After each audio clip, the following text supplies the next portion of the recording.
we go. Okay. And I'm just going to pop that in over here so I can see if we have any. Do I have the right live stream? That's right. Live show. So it's 7. Oh, interesting. It's not letting us 3 days. That's not right. Oh, live now. There we go. So I pause that. That kind of makes sense. It's popping in and out as it's figuring all that stuff out. That's fine.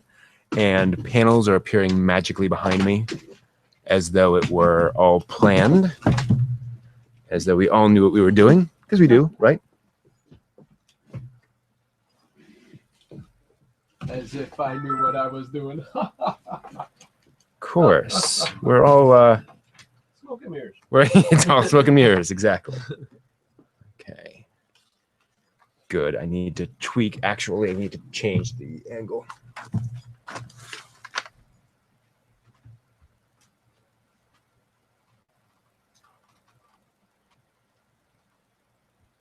Yeah, good. Okay. Oops, wrong one. Oops, wrong one. Oh, well.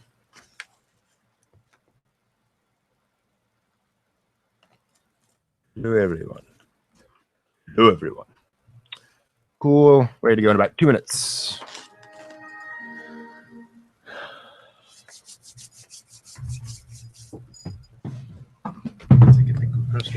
At least now we run around and we're stressed, but we run around, we're stressed, and then we start on time. Yes. That's the better part. So here's the moose. Okay, good. I don't know if The it has mooses and control. mises. It does. Yay! So The we moose want is on the to- loose. Fox. No one can stop us now. Tonight the moose is on the loose. No one can stop us now. My audio was really off last time. I think I was way too close to the mic. Mine was Was it low or weird high? yesterday. It was like I was up here the whole time, and I think I was. So it sounds great now. So it's rather strange. My samurai, or my Yes, sumo cup. the sumo cup. Red sumo. We're getting cup. some. I really like the dress now. We have a nice selection of stuff Oh well, thank on you. there. I put it on just for Good. We've got some anime. We've got the glowing ball of doom. I should bring over the little light. Have Pulse that the glow. lights. Yeah, pulse Yeah. the lights. But we have Tenchi in the background. It's nice. Speak into the microphone. Microphone. Speak into the all. Yes. Okay, so we want youtube.com, my live events, and I think we have to select. Oh, good. You just select the live one. Plugin is unavailable and should be vulnerable should be updated. I don't care, actually. I don't want you running. Yeah, so we can ignore I'd that, rather right? just die as long as this Oh, loads. I'm just hit happy. activate. Maybe that'll work. Yeah, you Can know we do what? that? I'd rather we'll not just have it let that run. load. Yeah. Yeah. Hopefully that'll load. Flash is updating all the time. Yeah. And so Flash. is Adobe. Why? Exactly. Why? That does not want to load. I wonder why. Might just be a slow thingy. Waiting for. Yeah. Let's see. But we have no viewers yet, so that's fine. So you want a fresh, new-like experience. Oh yeah, Firefox updated. Yeah, for fresh. You know what? Yes. Fire frogs. Restore your browser settings to Hopping default. fiery Heck, balls yeah. of doom. We'll do that. Fire frogs. That wasn't what I wanted. I didn't realize that meant it would restart. I mean, they should be a little more clear on that, you would think. The following are being That's okay. imported. Okay, good. Of course. Welcome to Firefox. Wow. And a completely Why is it doing pointless that? status That's bar. just insane. It's to tell you it's doing something. I've never Silly. seen them put that on there. Yeah. Hmm. I've seen weird variations on that. Old data. It's like, hi, we don't know, what's going to happen. So we're just going to give you a random flashy thing. Okay. Let me just double check this again. There ought to be a good alternative to Fly. I hear Okay, the good. music. We must be starting. I need to start just yet, I guess. Oh, I'm we're gonna sitting look this up. Is that an hour off? What an hour That off? clock over It there. it should be. I'm seeing The clock 9:30 on the everywhere wall here. says- yeah, that The looks like clock it's on the off wall says. by 1 hour. So I'm assuming it's on standard time, not daylight. Yeah, Must be. must be. Oh, Firefox. Fire frogs, yeah. No way to cancel that. No way to cancel that. So we just kind Well, of let that's that go. okay. That's all right. I That's could okay. pull up something over here. Yeah, and I've got one as well, so we can live with that. Okay. Anything else we need to cover? I should probably get my notes, which I left somewhere. I apologize. 1 second. A show so complicated, we need notes to figure out what's going on. Welcome, everybody. Oh, success. Let's see. Where is that? Making a note here. Restore all windows and Success. tabs. Let's go.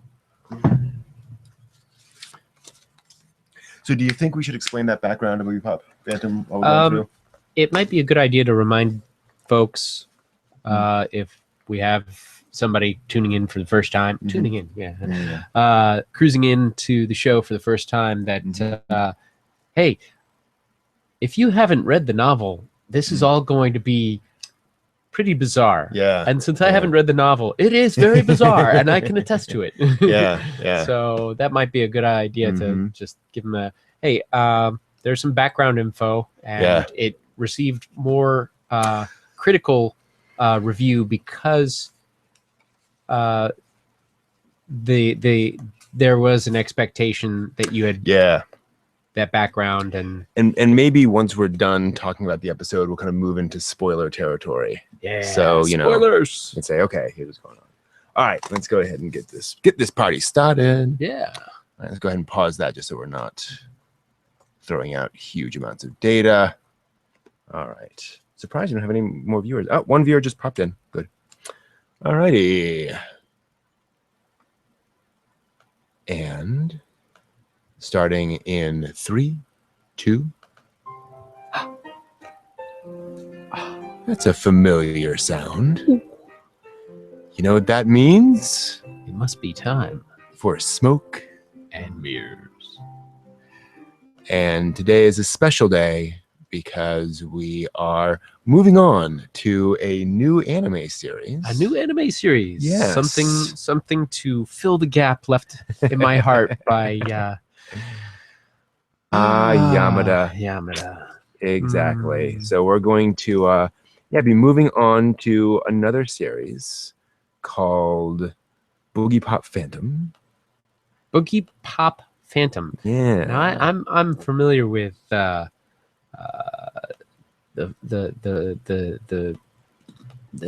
sounds like a spaceship almost. Yeah. Now Cowboy Bebop is not the same as Boogiepop. No, it is not. Very, very different things. But it has that sort of plosive pop, pop, pop. Yeah. Pop. But before we go into that, let's talk a little bit about Haruhi Suzumiya. So we're moving now into an episode called Mysteric Sign. It's a rather unusual name for an episode. And in this episode, we are returning from the melancholy of previous episodes, which, of course, this being the broadcast order, means that we don't know what that melancholy is yet. We haven't gotten there yet, but that's okay. So in this episode, we're seeing a lot of stuff surrounding, actually, a very brief start there, prologue. And then we start jumping into the episode itself, where Haruhi notices something weird. And that is that their website sucks. Perhaps not weird.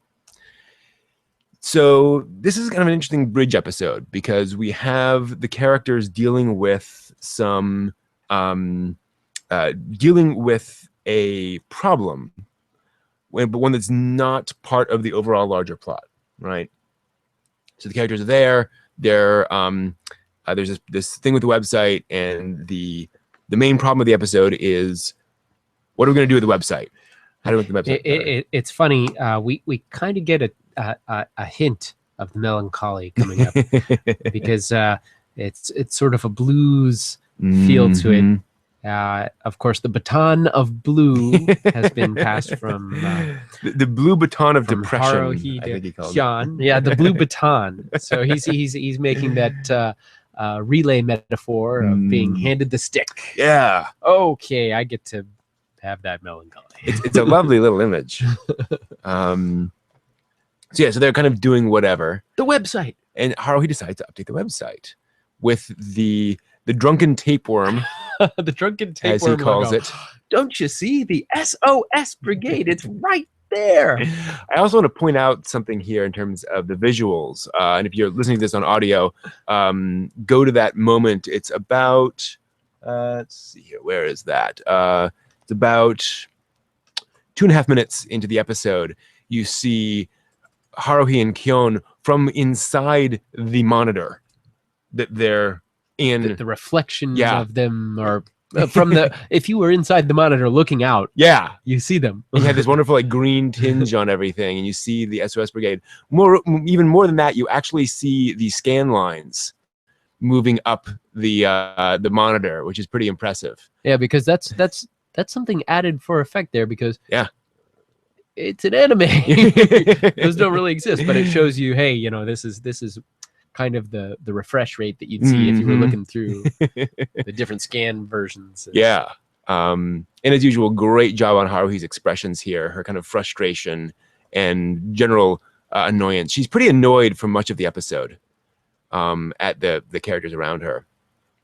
And so there's a very interesting moment here, though, which is, I think, a bit of a hint about the show in general, where, and in fact, it happens right here near the end of this, where Kyon says within himself, in his internal dialogue, or monologue, if you will, this is annoying for me because I don't have much free time myself. And then Haruhi says, well, you're the one with all the free time, and leans forward. And it's like this psychic link going on, which is very interesting. She's reading his brain. Maybe, just maybe. Of course, she's complaining because the website isn't getting as many hits as it should. It's gotten less than 3 digits worth of hits, and 90% of those are her checking to see how many hits there are. And why does she think it should be having more hits? Well, you know, if it's, you know, why shouldn't it have more? Well, hits? if Kyon had just put up those sexy pics of those erotic Mikuru, pics, it would have been filled with Miss Asahina. Miss Asahina. and again, and you pointed this out when we were talking about it, how Kyon is very important in this series as a restraining hand on Haruhi. So you see a great example there where he's like, no, I'm not uploading those. No, that's not going to happen. Very, very bad idea. He's the voice of reason and common sense to otherwise balance her whimsical pursuits. Mm-hmm. And this wonderful kind of sad moment where Kyon then comes into the room again. He just can't seem to get away. You know, he doesn't like it, but he still shows up. And Haruhi is there, and he says, "You're the only one here." And Yuki's in there, and he goes, "Oh, well, she's more a piece of furniture than anything." Yeah, she's an accessory to the room. She's an accessory to the room. It's sad, but true. True. Very true. Well, now something has happened Mm-hmm. to the website. It has. It's gotten fuzzier. So Kyon took it upon himself to put out some flyers for the SOS Brigade. And so, well, now that drunken tapeworm logo now has funky characters to match it. Yeah, in the title and all the words. Yeah, and it's like something has corrupted the files, and something's not showing up correctly. And again, I want to give them credit for the fact that you actually see like weird Latin characters on the website, as you would expect to see in a page that's been corrupted. Of course, what is Haruhi's immediate thought as to why that happened? Oh, her immediate thought is cyber terrorists attack on the SOS Brigade. Whoa, whoa. With less than 100 hits, they are the primary target of cyber terrorism. Yeah, those terrorists could not just wait to get to her. as he said it. Cyber terrorists. You want to update the web page on our website, which only has one web page. You know, One page. So yeah, so there's that going on, and Kyon suddenly realizes he can't fix it. Like there's a little moment where you see him double clicking and saying yes to upload all the files to the server, and I doesn't really solve it. doesn't really solve it, which No. is weird because if he's uploading the correct images, why is it still corrupted? So Yeah. something's weird's going on. There's a strange ever since he changed that logo. Whereupon the camera starts zooming in on Yuki, because she is the data thought entity android person. So maybe something's going on there. And again, we'll note no glasses. But to everyone's surprise, well, Itsuki walks in. That's not a surprise. But somebody else comes in. My goodness, it's a new character.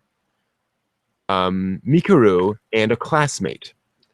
This sort of ocean-colored, this light green-colored girl who has a job for the SOS Brigade.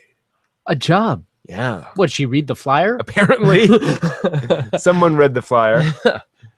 And so she's here to helping. And it's interesting, actually, the kind of the framing of this, how everyone She's balancing a pen on her lips. Yeah, Haruhi is not I'm taking taking this you seriously. not so much. Oh, Haruhi, so bored so easily. Oh my. We notice that everyone else is kind of standing around. We have a client. Yes, A mystery. It's very exciting. Now, of course, the other side of the coin is I think they only have 3 chairs. So It's standing. standing room only. But we have this actually really lovely color scheme in this shot, where it's late in the day. Haruhi has been banging on Kyon, not literally, and so you have this lovely late in the day evening colors and everything, this sort of washed out yellow. And this girl is not really wanting to explain things. She's interestingly quiet. She is very interestingly quiet for a girl who's worried about her boyfriend having disappeared.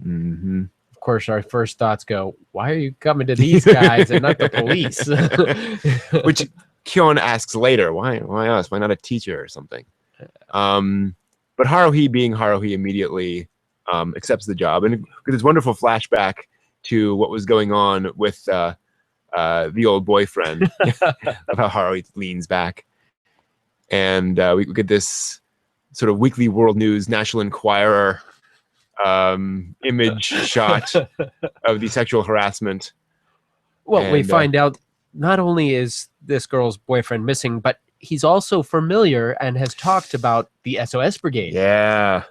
In fact, if they had a rival, it would probably be him. It would probably be this guy, because the missing boyfriend turns out to be the head of the computer club. The same guy who Haruhi borrowed, shall we say? No, she commandeered the greatest computer that they had just purchased. Yep, pretty much. That's the one standing behind him right now, with tears in his eyes, to install it, and pretty much hijacked him. Yes. Which raises the question, well, if their website's acting funky, maybe there is a cause. Yeah, maybe something's going on there. And Might there be a link? Love that drawing of Haruhi right there. That's a great image of Haruhi, just the enthusiasm. Full of enthusiasm, literally reaching across the table. We'll take the case. Yeah, Haruhi being Haruhi, of course, takes the case, which is the easy part. So we get some nice moments where finally Kyon is starting to think through this. And we have this interesting moment here where Haruhi decides, okay, we're going to kind of move forward. And you see some interesting images here as they're talking this through, because suddenly what happens when Haruhi decides they're going to kind of move forward on this, what happens is Mikuru stops and she suddenly looks very concerned. And then we cut to Yuki, who does something very unusual. She closes the book. Whoa, it's Ooh. got her attention. Yeah, now. we're getting serious. So, and again, here's something kind of interesting.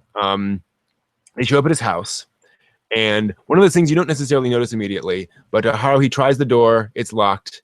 Then she, of course, then she tries the bell. the Yeah, bell. hey, I'm just gonna walk in on you whatever you're doing. Surprise! Here I am. Right. You've been missing. But Haruhi finally makes the right choice, which is go find the super and talk to him and say, hey, we're classmates. We wonder where he's been. And then, Good approach. Yeah, pretty good approach. Whereupon Yuki tries the door and it opens for her. She has that magic touch there. She sure does. And they play it off like, why didn't you check the door before? But she had. And it didn't open for her. And I love the animation on this and just the focus on the art. Look at Yuki's expression here. That's not a completely neutral expression anymore. Sort of a... Yeah, it's a little more like, hello. And in fact, you can even notice that her stage right eyebrow is slightly up. Oh, yeah. She's, it's kind of this, you coming? Yeah. Kind of expression there.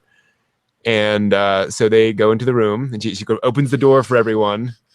And in they come. And I love this shot that Haruhi's literally bouncing on his bed as they find it empty. Hey, boing, boing, boing, boing, jumping on the guy's bed. Come on. But Haruhi's full of enthusiasm. Yeah. She's excited. And this is part of the point, is that, hey, this is an adventure. It's something they're having fun with. And whereupon Yuki goes up to Kyon, Itsuki goes up to Kyon and says, we have to get out of here now. Why would that be? And Yuki tries to explain. There's a funky smell. But he does notice a smell. Right. And meanwhile, it's not the fridge. Opened the fridge and is going through the guy's food. Hey, look, I found these. They're only 3 days overdue. But why don't you eat them? She does not have the appropriate attitude or attention span. Of course, she feeds them to someone else. Right. Miss Asahina here. Although she does eat one. I'll give her that. So she does have a stomach for it. Yeah. And so Haruhi says, okay, we're done here. Let's leave. Let's just get out of here. And walks off with that wonderful, happy expression. And everyone walks off. Kyon brings them all back and says, okay, we got to take care of this. And we get this wonderfully strange scenario where Yuki suddenly starts speaking extremely fast. We've seen her do this before. And they're in the desert. Poof. Yeah. Whoa. Different world, different time, space, in the same location. Wow. Bigger on the inside. And Mikuru immediately clutches onto Kyon's arm. We get that lovely line where he says, I wish I could enjoy her Mikuru on my arm, but I'm kind of freaking out right now. And there they are in the desert. And there they are in the desert. Now, we kind of expected something strange to happen here, right? I expected something strange. That's pretty strange as it is there. The space within this guy's apartment is now very expansive. Mm-hmm. But not only that, he's supposedly in this other dimension somewhere. Yeah. And she points and we find out where and what he is, which is... Oh my. A camel cricket? A giant camel cricket. These things are creepy enough when they're small, but this thing is huge. Now, this is playing off a few things. This is the size of that. Massive. There's a lot of insect collecting that goes on in Japan. It's a big thing that a lot of kids do. So it would not be unusual for a teenage boy to think back on that in his childhood. Camel crickets. And maybe have one of them laying around or a picture or something along those lines. So it's not that weird to have that association. But it is weird to have that as the only association. Those are the creepiest creatures. They they really hop are. this way, they hop that way. You can't catch them, and they're like. And we also have a little reference back here to the anime film Nausicaa: The Valley of Wind. Oh, Miyazaki's first original film, where humanity is threatened by insects, giant insects, and we know they're angry when their eyes are red. Red insect eyes, not good. Not good. And what color are the insect's eyes here? Red. Very, very red. But fortunately, Koizumi Itsuki here has... He has power. He has power. He's not just a part-time esper. Yeah. He's a full-time guy. He's got a ball, but his ball of energy is not 100%. It's only 10%. 10%. Yeah, but it's still pretty impressive. What we Yeah, see if I here. could do that, I'd really. Yeah, wouldn't complain. Yeah. Ball of fire. A little bit of Dragon Ball Z action going on here. And again, you see some interesting stuff happening here, sort of visually, where Koizumi says, my powers are only at 10%. And then what does he do? He looks at Yuki. And But perhaps that's all that is needed. Right. Maybe that's all the power he needs. And Who's who might be determining that? this? That's odd. Who knows? Yuki's not going to say. She's so quiet. But we get this fabulously animated action sequence where suddenly Koizumi leaps into action. Poor Mikuru just can't stop She's almost shaking. gonna yank his pants off at that. But Koizumi leaps into Time action. to play volleyball with. Yeah, a little bit of volleyball action here Wham! going. Wham! Boom! Hits that thing, and we get this great little action sequence where it's bouncing back and forth. It goes for Yuki, who immediately pulls up a force field, which is darned awesome, and pushes it back. A team with such power. Yeah. Well, what's that? And then a scarab has tended its wounds. This scarab comes across the sky and does this. This is a Magical reference. Scarab. It's a reference to a Japanese video game where this comes across. It might be one of the Final Fantasies, where this can kind of happen randomly to enemies, and it just makes them more powerful. Where can I get or some of heal these them. Yeah, scarabs halfway exactly. through the day when I'm running low on energy? Dang it! Scarab, come! Blasted scarab! How dare it do that? Well, now Red Eye's back. Camel Cricket coming at them again. Yeah, and Koizumi launches again, hits it, and this one is enough. Now, again, we're getting some hints here about various characters in the sense that, sure enough, both Kyon and Mikuru have no defense against this thing. They're just sitting there. So the scarab digitally disappeared. Yeah, and pixelated. It is, and now it's like little balls of smoke. Yeah, little balls of smoke. Digital dust. Again, a bit of a reference to Nausicaa, where you have this floating floating dust, a little homage. And here's the Computer Club president, and he's we're lying on the floor of his normality. His one room with, I'm sure, no idea what's going on. So Yuki powers up the computer, his computer, and realizes what's going on, which is that in true perfect sci-fi ridiculousness, we got to have some big sci-fi explanation for what's going on. So something like 380 million years ago, this creature crashed on Earth, but it's a data creature.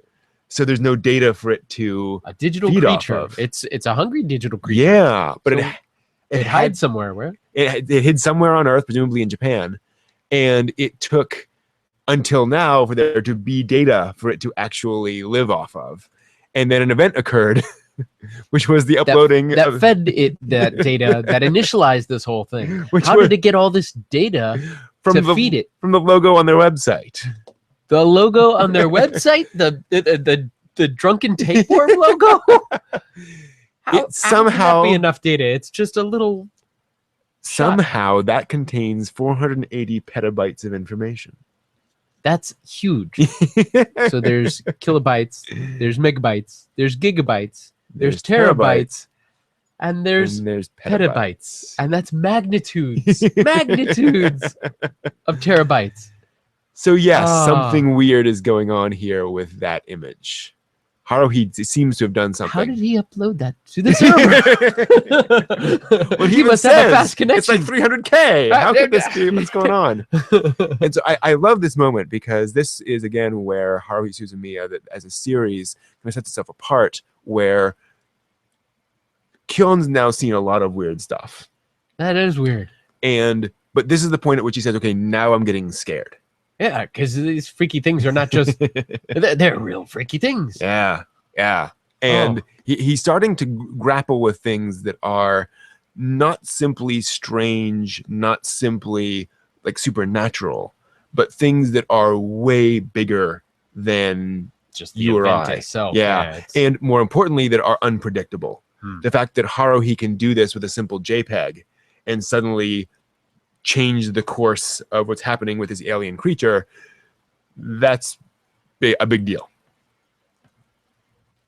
Kind of scary.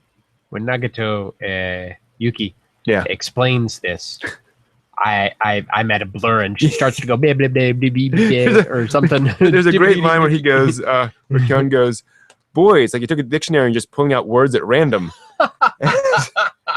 Kinda. Yeah. So we do finally figure out kind of what's going on, but we now have a bunch more hits because the creature is creating more hits because it feeds off data. So that's kind of what it does. Yeah. 30,000 hits almost. Yeah. And each one of those is a potential for the creature to have gone off into somebody's world and manifested itself. Exactly. But only 8 suckers are really affected. So they've got their work cut out for them. But we end with this lovely moment, and it's actually kind of a hint forward to some later storylines where Yuki is sitting there reading, and we have a moment where she's just sitting there reading, flipping things, and Kyun is realizing how central Yuki is to all of this, how she is really the one who is resolving the problems. She seems to be puppet mastering she really a lot does of things that are going on. It's very true. And he also posits maybe, she's trying to keep Haruhi from being bored. Maybe this is how she's doing it. It seems that way because who was this girl that came in, this Emery Kamidori? The boyfriend doesn't know her. Exactly. Why would this guy deny he has a hot girlfriend like that? Yeah. There's no reason to. But she's who? Mm-hmm. It seems to be something a little strange. So we have this wonderful symbolism where the wind blows in and blows the pages of the book, which is again randomness, which is sort of changing Yuki's book. And what does she do? She puts her hand down on the book and stops it, and then puts the book back up so she can read it.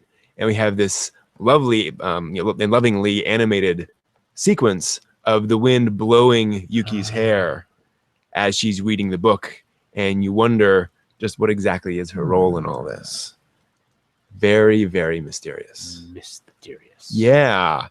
So that's Mysterique Sign. Next episode, we'll be back with the second part of that little murder mystery detective story from last time. Oh, I can't wait. Right. I've been wondering what's happened. Yeah. So it did jump to a different position. Okay, so we just left the guy on the island. Right. That was the end of it. Oh, he's dead. Yeah. We'll grab the next boat to the... Haruhi got bored, so they just left. But unfortunately, they can't leave. How is she? Oh, boy, that's an interesting question. That's a tricky one. So now we're moving over into, speaking of strange and mysterious and confusing, we have Boogiepop Phantom. Boogiepop. Yeah. So we are starting a new series, Mm-hmm. Boogiepop Phantom. Yes. So this is a series from, I believe, and I'm going to check this out here real quick, I believe 1999, technically. At least that was when the anime was released, but it goes back a ways. And this is worth explaining. The original Boogiepop novel, which I believe was called, make sure I've got this correct. Something and Others? Boogiepop and Others. Boogiepop and Others. Which is a neat little name. Was a very successful novel. Think of it kind of like Harry Potter over in Japan. Hugely successful thing. Novel first. So first. Not a manga. Not a manga. But a series of what are called light novels, which means they're short, maybe 200, 250 word or 250 page novels that are kind of more pop culture-y. So they'll often have some supernatural or sci-fi elements or fantasy elements. And you'll see these, not uncommonly in anime. So this came out in 2000, excuse me. So close. Yeah. And so it's complicated because the idea behind the series, and Kohei Kodono is the author, and he unusually came in to kind of oversee the composition of this series. And the idea was that basically the original author was going to come in and say, okay, how are we going to tell this story? So Boogiepop Phantom is an adaptation of several different Boogiepop novels. Storylines. So when this was released in Japan, they were expecting that people were familiar with this story? Yes, absolutely. So this is almost like a fan video for the Boogiepop franchise. This is good to know because as a viewer, Yeah. it seemed quite disorienting Well- not having Yeah. read the novels. It's a little like the Tim Burton Batman movie. Hmm. You know, if you don't know Batman, you could technically watch that movie, but there's some expectations that you're going to understand who Alfred is and what's going on and who Bruce Wayne is. this? Exactly. And in Boogiepop even more so. So, and this gets to something that's very different about the Japanese way of doing these things versus the American way of doing things, where there's much more of an understanding of what's called the media mix. This idea that you're going to have multiple different works in one franchise all supporting each other, right? And so if you want to know more, you're going to go back and read the manga, or you're going to go and play the video game or what have you. Now, with this one, there wasn't a video game, was there? Not that I know of, although there probably was somewhere. At some point, somebody. Yeah, exactly. But Boogiepop as a franchise, so this was kind of made for fans, but also the idea was, how can we adapt this to anime in an interesting way? Kodono did not want to simply, adapt it straight to anime. He wanted to make an anime out of this story. So one of the ways he does this is by jumping right into storylines and not explaining all the backstory. Again, the idea is you're going to go back and read the novels, but also that, you just have to do this. Hey, Liquidus. So there's a lot of just kind of getting right to the individual episode story and less of background explanation of what the heck's going on. And so a little later, we'll talk about that. And after this episode, we'll do a little bit of kind of spoilery background stuff. But for now, let's go to Shinyo Academy. Shinyo Academy. Yeah. The lights. The lights. So this episode begins with a very important moment, which is called, and I think we can explain this much, called the Column of Light event, which for some reason decided not to show what's going on here. Why am I not getting video? 1 second, guys. I'm having some weird video. Oh, it's coming in. There we go. Column of light. Yes, that's I see that column of light. Yeah. And someone has described this series as being dark, and not just content-wise, but in the visuals. Yes. It seems that we're starting out with a very dark scene. Let's talk about that. And I think it's a very important thing for us to tackle in this first episode, is that the overall color scheme of Boogiepop is one of the darkest out there.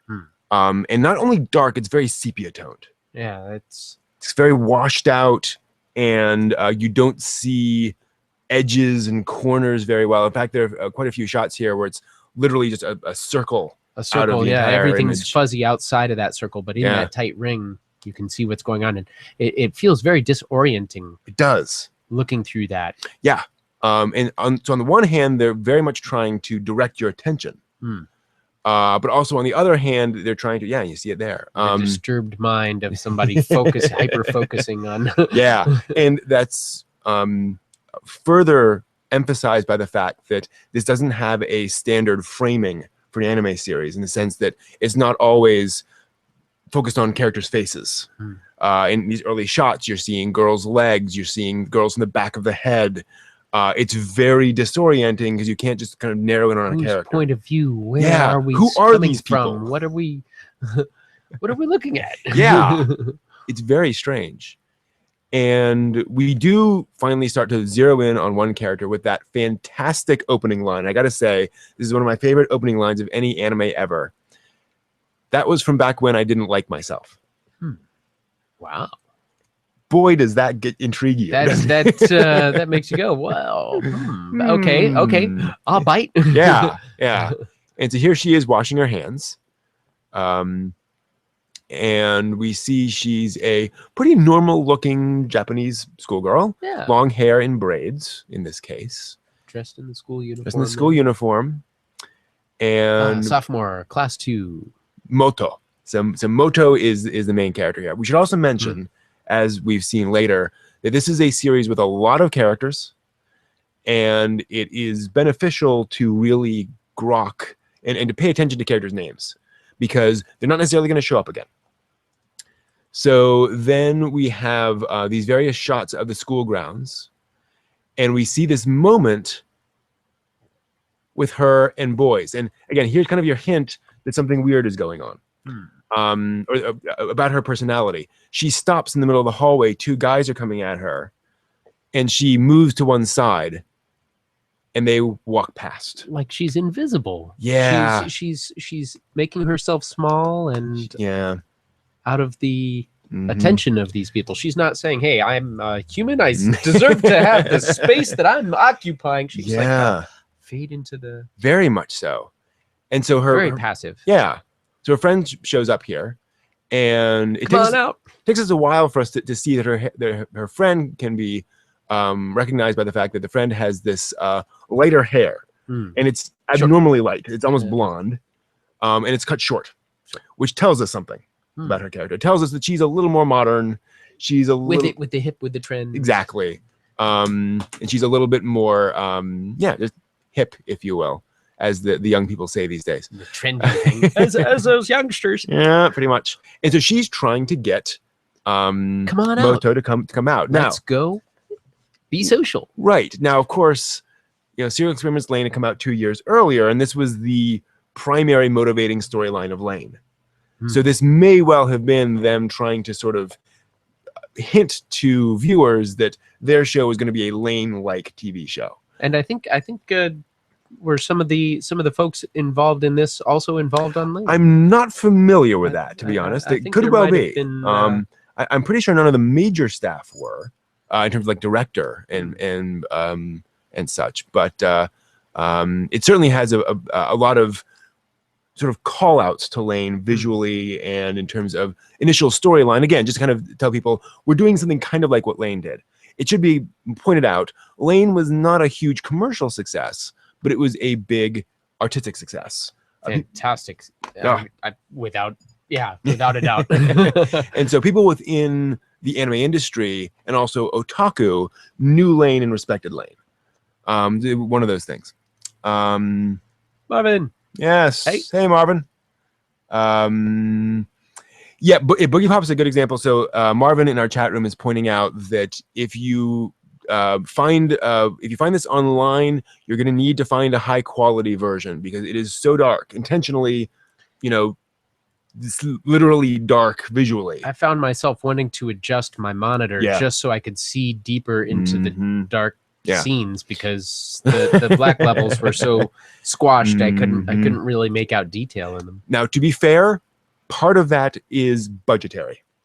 Part of that is they did not have a big budget for this show. This was just when anime budgets were tanking in Japan. Oh, there was a downturn. Oh yes, very much so. So budgets were very, very low. So by doing this, they didn't have to draw as much. And so they deliberately save on backgrounds. Yeah, save on backgrounds. You save on animation because you're not drawing lots of detail to the characters. You still have to do a lot of stuff with shadows, but that can be done with less expensive compositing. Exactly. And less expensive shading. So yes, that was something of a cost savings as well. But yes, definitely look for a high res version, but also recognize it is going to look dark and washed out and faded. So yeah, we know her friend is hip and not really succeeding in drawing her friend out. Yeah, she's trying to get Moto to be social. Hey, come on, let's go. Yeah, and meet some boys. Right, and that's an important thing, and something that again it's hard to know unless you know Japanese culture. One of the things somebody mentions is, well, there are 3 of them, and the fact that there are 3 girls here hints that this is a group date. So it's 3 boys, 3 girls going out, and in classic Japanese 90s or 2000s style, what do? They go out for karaoke. Karaoke, which is fun. It is. Yeah. And again, we get a hint here about Moto's character. Oh. The fact that the other 2 girls had their jackets off. Take off your jacket, stay a while. Yeah. Relax. But she doesn't relax. She doesn't. No. She's got her jacket on. She's got a jacket on. She's like totally reserved. Absolutely. She's not opening herself to the group at all in any emotional or social. No. And even further, both the other girls are right next to their respective partner, whereas she has opposite nobody. Yeah. her partner. Yeah, she's like, and she's even like across from Yeah, and she's even like scooched over a little bit from the closest person. Yeah. So she's kind of very much keeping herself away. And again, here's a good example of where this is a show that rewards close watching. The social isolation mirrored in the behavior there. Yeah, they're telling you a lot about these characters just through these little visual cues, and that'll become more important later. And so this guy opposite her, he seems nice, he Normal seems guy. handsome, Nice normal guy. Yeah. Nothing too creepy going on here, Yeah. but she's just not comfortable. No. And so here's a great point where you start wondering, well, who's wrong? Like, are they pushing her too far by trying to put her out in a social situation where she's uncomfortable? But they're trying to be friends and get her out so she can enjoy herself, but she doesn't seem to want to unwind. No, certainly not. And so there's a little moment where somebody asks about this guy named Saotome. Saotome, the guy who disappeared? Yeah, so a little bit of plot here that this guy named Saotome, whom they all went to junior high with, has since Hey, what happened to you? You guys ever hang out with him? Now, of course, certainly back at this time, and to some extent now, you get students who drop out. You get students who transfer in the middle of a semester without anyone really knowing what's going on. So there's various mysteries. And of course, sometimes people get killed or sometimes people commit suicide. So there's that kind of stuff always kind of running around in the back of people's heads. If anything strange happens, what happened to this guy? Yeah. You want to know, especially if you... Right. And so all of the girls say, I don't know who he is. Like, I remember him, but I have no idea who, I guess he was a guy. But we know that's not true. Moto knows him. Moto knows him. She doesn't say she knows him. She doesn't. Whereupon we get this great little visual. And again, you got to kind of pay close attention. Her friend turns Sasuke. Yes. I think Sasuke. So So many names. She turns to the guy and they appear to be kissing. And then her head kind of tilts lower. And it doesn't tilt that low, pervs. But it does tilt to indicate that they are, it's not a kiss on the cheek. They're clearly, they're sucking tongues there. There's some making out going. There's making out going on. It should also be pointed out, karaoke rooms are soundproofed and isolated. The door closes. You don't see in. Yeah, so no one knows what goes on in there. Private among friends behavior. Yeah, you can get away with a lot of stuff. In fact, a lot of karaoke bars started changing things around after a while. We'll have a surveillance camera just so we don't get sued. Exactly. Yes, this became a kind of an open secret amongst people, and so again, a very uncomfortable. Washing her hands again. My goodness, she seems very. I think she seems very cleanly. But why are we focusing on her washing her hands? Yeah, kind of a hint. And so Moto comes into the bathroom, and this is the bathroom in the karaoke place. And I should point out, only in Japan, my gosh, even the bathroom in the karaoke place is spacious and spick and span clean. And we get this very interesting expression on Moto. I'm sorry, on the friend. Sasuke. It's very almost drugged out, relaxed. Like, hey, you don't have a problem with this, right? We're cool. There's no issue. With what? Right. Why would we have any problem with that? You're still my friend, aren't you? Why wouldn't she be? Yeah. So here we find out that the friend actually backstory dated Saotome. Yeah. But she didn't say anything either. No. Saotome comes up in that setting. Well, she's with a guy. She probably doesn't want to sour the mood by bringing up previous she even says that he's awful jealous. Oh, that's even worse. Yeah. So he's letting sleeping dogs lie there. She's so I take it we learn a little bit of backstory about Moto and Sasuke. Yeah. So now we start discovering what's going on. And this is where I really fell in love with this series, to be honest. When we now meet Saotome and the friend in junior high. Oh, yeah. And we find that the friend looks much more like Moto now. Yeah. She's shy. She's reserved. Shy girl. Very much so. Very sweet. Yeah. Pure. Whereas Moto is a little more outgoing. And you find out that the two of them have shifted over time. One's become more like the other and vice versa. The personality has become more extroverted and social, and also short hair. and short hair. Yeah, it was And long. now, when did this change occur? Right around when Sao Tome showed up. Interesting, isn't it? Yeah. So again, there's and now again we get some interesting moments where okay, and to that point, this is immediately followed by this cacophonous cuckoo of a clock. Whew. So Wow. it's very jangly.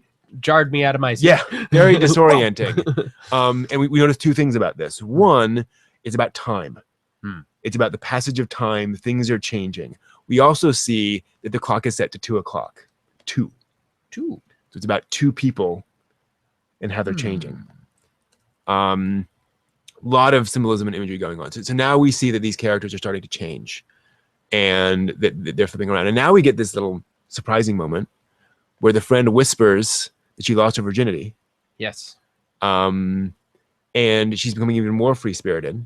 And she's not just staying with Sao Tome. No, at that point she's kind of sleeping around on him. Exactly. Playing the field. So eventually she breaks up with him too. And what's interesting too here is, again, it gets into that psychology. This isn't simply about Moto and the friend acting differently. The friend is leaving Moto behind. The friend is kind of moving on. She's moving forward in her life. Yeah. Going through the maturing process of developing sexually and socially. Yeah. And you get this feeling that Moto feels, junior high, Moto probably hasn't had a boyfriend yet, or arguably. And then as soon as her friend has a boyfriend, suddenly Moto starts to pull back. She draws back. She sees, wait, something's. Yeah, she sees what her friend does and does a 180. Yeah. So in a lot of ways, this is all about jealousy to an extent, and Moto's feelings of jealousy. Now, you point out this very helpful thing. Now, Moto seems to have feeling for this Sao Tome, but her friend was involved with him. Yeah. So she seems to have taken her feelings and kind of squashed them. Yeah. So that it didn't interfere. But she observed that her friend was running around on the guy. So then we come to this scene where Satome and Moto meet together by the rabbit cage. Yeah. And rabbits are kind of significant. Rabbits have been used for determining pregnancy through many cultures. If you take a woman's urine and you inject it into a rabbit, if she's pregnant, I believe it kills the rabbit. So when you hear the song Sweet Emotion by Aerosmith, Can't Catch Me Because the Rabbit Done Died, where he's talking about the chief of police's daughter, the rabbit done died meant that he got her pregnant. Yeah. So this, it's not explicitly said here. No. But there's some deeper implications that there's a dead rabbit there. Yeah. And the excuses sound pretty flaky. A cat got it. So how'd the cat get it out of the cage? Yeah. And what's it doing there? Right. It's a little creepy. And also the fact, and we also get this hint that Sao Tome is completely nonplussed. No emotional reaction. Just, oh, dead rabbit. Really? That's kind of something to be concerned with. I mean, even a normal person kind of goes, whoa. Yeah. What happened? Yeah. And I mean, granted, this isn't an elementary school comedy where, oh my gosh, the poor little bunny. But he is surprisingly, cut off about this. Very clinical. Yes. And so we have this important bit of dialogue between the two where he makes the point that, well, the rabbit was going to die anyway. So how tragic is it really? I mean, they're just, they have such short lifespans. I wonder, foreshadowing? Maybe. And of course, we already know that he disappeared at some point. Yeah. So we know something strange is going on here anyway. Now, it said that he went to another school. But so, then from there, he disappears. Correct, but presumably. So, yeah, so this is, so they're, we established, I think, their second year in high school. So presumably they haven't seen each other for a year and a half by now. So we jump back to the present, where she's having a bad day. So she kind of leaves behind her group. And so Moto sees this apparition. Whoa, it's materializing. Yes. And so this kind of ghost of Sao Tome appears in front of her. That's creepy freaky. Now, of course, part of the question is she just hallucinating this? I mean, it would not be... Rub my eyes, double take. Yeah, it would not Did be... I just see... completely unreasonable to think that she's stressed out. She's been thinking about this a lot, and he shows up. She also pointed out that he approaches her without walking. He just sort of slides right up to her. Very ghost-like. Gliding. Yes. Yeah. She freaks out and runs off. I definitely freak. Understandable, yeah. And now we get the a lot more about her personality. She's in bed. She's in bed. She Somebody's wakes up. waking her up, though. Yeah, sounds like a father probably. Like, don't come in the room. Yeah, well, and he didn't even come into the room. He just opened the door. And she's like, Don't open the door. Open the door. Whoa, okay. Wow. So she gets up. She wonders if she dreamt it.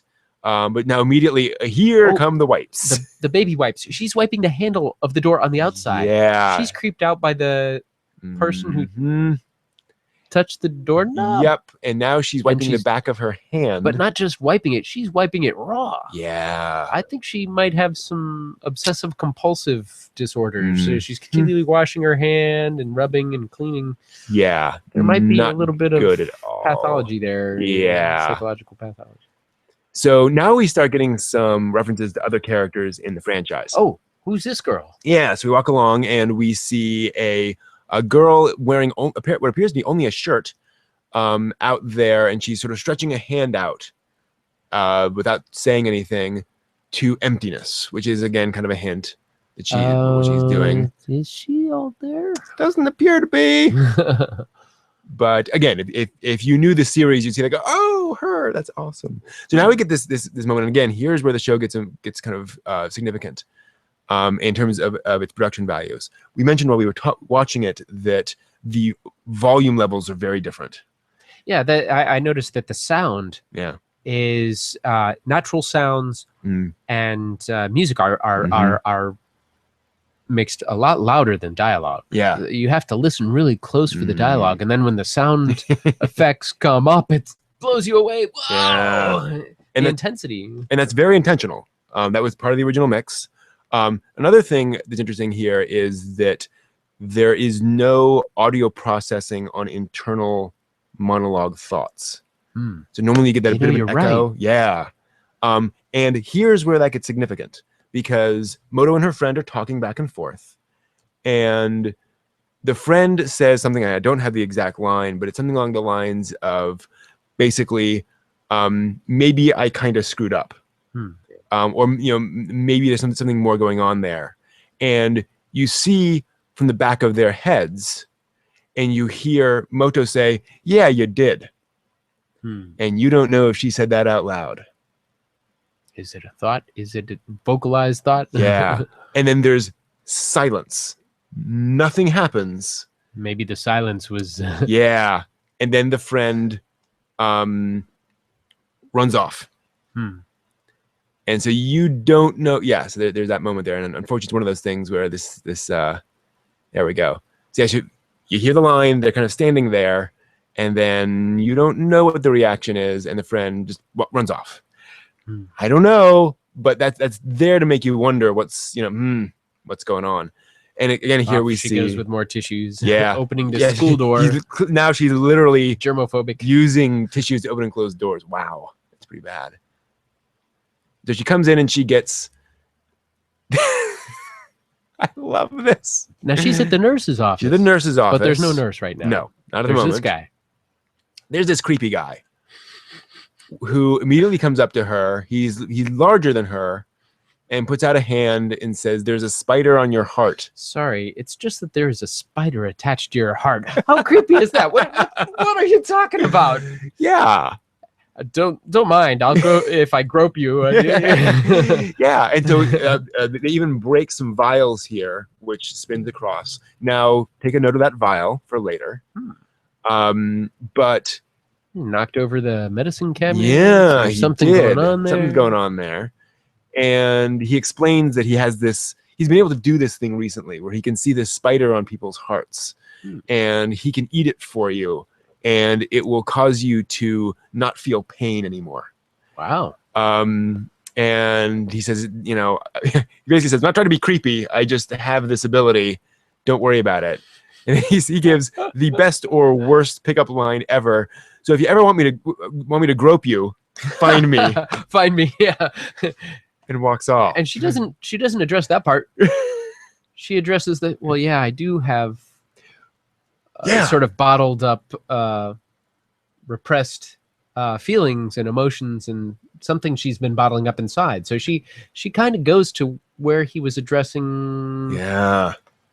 Rather than the sexual innuendo, she goes to the heart of the matter there, so to speak. No yeah. And this tells us a few things. It tells us that A, he did see to the heart of the matter. B, she recognized that. C, this is our second or third hint, and now we're really starting to realize that weird supernatural stuff happens, and people don't react to that the way people react to that in our world. Oh, so something supernatural happened. Okay. Yeah. Like it's still no. Stop. Yeah, it still kind of freaks people out, but it still seems, you know, it doesn't freak people out the same way it does to us. I wonder. Yeah. Maybe we have something in our world that we just sort of casually, whatever. The magic of the computer. There we are. Who knows? So Toka, I'm sorry, Toma. Moto? Moto, thank you. Decides she's going to figure out what's going on, and so she goes to the high school where Satome. Thank you. Where Satome transferred, and so we cut to this almost kind of hero shot. Oh, all these girls of Toka, which I was thinking of. Toka's the one with the bag. The one with the bag. And because she's with her friends, and so this is one of those things where those who know Boogie Pop knows that a girl carrying a duffel bag is a signal. And this girl Toka is suddenly very helpful, and comes up and says, "I see you're here. I see you're wearing a different school uniform." That's a hint, you know, just kind of generally. Okay, obviously you're from a different school. Why are you standing out here as everyone's leaving? And she says, "I want to see Saotome." And they're like, he's disappeared. Oh no, she says, "I want to see this woman Nagi Kirima," because somebody had mentioned that Nagi Kirima was looking for Saotome. And Toka reacts with this mild horror and says, "I'm so sorry. Don't worry, I'll go with you. It'll be okay." That's a complete mystery to me. Yeah. What? Why should she be this? And so the hint is that Nagi Kirima is a little difficult to deal with. Yeah. You need a little bit of backup if you're dealing with Nagi Kirima. But she's gone for the day, so that's not going to help either. Whereupon Toka says, "Okay, so what are we going to do?" Which is this very interesting reaction. It's this, okay, well, that's taken care of. What's next? Very pragmatic reaction to the situation. Yeah. Which is quite nice. And so Moto says, don't worry. I'm all right. You go on with your friends. And Moto, to her credit, decides, I gotta resolve this. Something's going on. And so presumably in Moto's mind here is this idea that, all right, I've had these repressed feelings for Saotome. I'm going around, I'm depressed, I'm frustrated. To the point where I was out with my friends and I thought I saw him in an alley. Yeah, I mean, and not only that, she's got the back issue of she liked him. Her friend liked him. Her friend cheated on him. That denied her the chance of developing a relationship with the guy. The girl who had the relationship threw it away. Yeah, and she lost her opportunity. So where is this guy? She's got to find him. And what's she gonna do? It's that wonderful sort of central tragedy, which I love about the writing of the series, is that this all hinges on the fact that because she isn't moving forward, her friend has been able to move forward in all these different ways. She hasn't even been able to confess to a guy once. It's stymied her development. Yeah. It stopped it in its place. And and so now she feels, okay, I'm going to go back to where I saw him, and I'm going to try to kind of exorcise this. And good question, Liquidus, about why anime were so low during the budgets were so low. I'll get to that in a second. I laugh about the rice cakes. Boogiepop fan, Boogiepop, the glaucoma of animes. That's funny, Steve. That is that's awesome. a pretty good description. That is very awesome. So she runs to there, and again we're getting a few hints. And so earlier, as she's walking along, I don't know if we saw this. No, maybe not at this point. So Saotome appears in front of her, just kind of coalesces out of bits of light in this rather neat little image. To materialize. I know, isn't that convenient? I wish I could do that.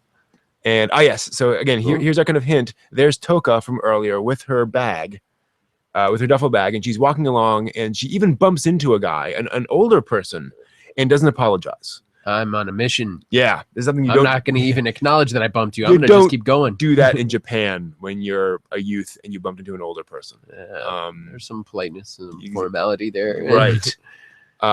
So something serious is going on. So Toka confesses. Oh, to the materialized body of Saotome. Of Saotome, or his ghost. Yeah, something. How does his body materialize? So. But she does and she does this while a train is going past, so you can't hear her words.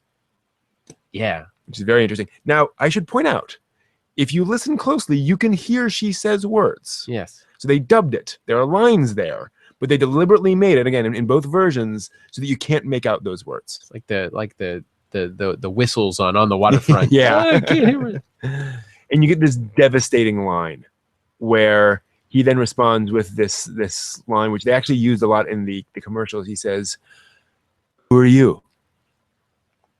And he says it in a weird voice. Yeah. It's a weird sort of echoey voice. And she doesn't. She realizes he doesn't recognize her. No, this isn't Saotome. Something's wrong. This is some creature. And she realizes she's made a wrong turn at Albuquerque. Yeah. This is very bad. This is some weird thing. And again, there have been these stories of we hear early in the episode someone got taken by Boogiepop. Yeah, and there's mention of his ghost. Yeah, being seen. Yeah, so that already implies that he might have been dead or disembodied spirit of some sort. This is not good. Another train goes by as he goes around to the back of her and says, "I'm going to consume you now." And she says, "All right, fine." That's pretty much she's given up there. Yeah. Yeah, she was done. not happy with herself before, but this doesn't seem to be. In fairness, I mean, she's a teenager. Okay. You're gonna kill me now. Okay. So granted, hormones. But also, I mean, she tried to do the one thing she's always been trying to do, and it wasn't even to the right person. It failed miserably in every way. And now the guy wants to eat her. Yeah.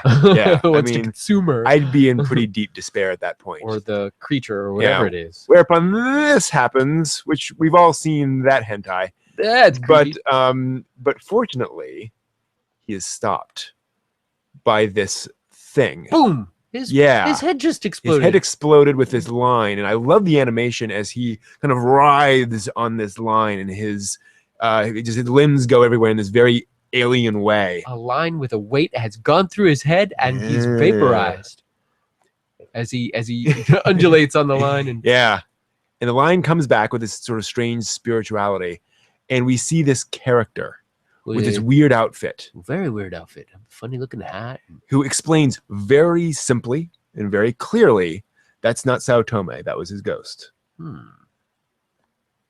And don't feel bad because that wasn't the person that you actually cared about.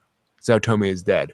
How does this person know so much about the situation? Well, because she turns around and says, "I know that because I killed him," and walks off.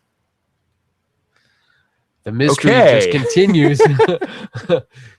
This is truly turning into what I've heard people describe as a sepia mystery. Yes, very much so. Very dark. Yeah. Both in its visual and in its concept. Mm-hmm. Her love has been already killed. Yeah. And it's replacing her. The phantasmic replacement just almost tried to eat her. Yeah. Not good. Very dark. Yes. whereupon yet another train goes by. A lot of trains all of a sudden. So trains being symbols of movement, of travel from place to place. The time. So again, kind of hinting that things are starting to move on now. She's washing her hands again. Ain't gonna get away with from that.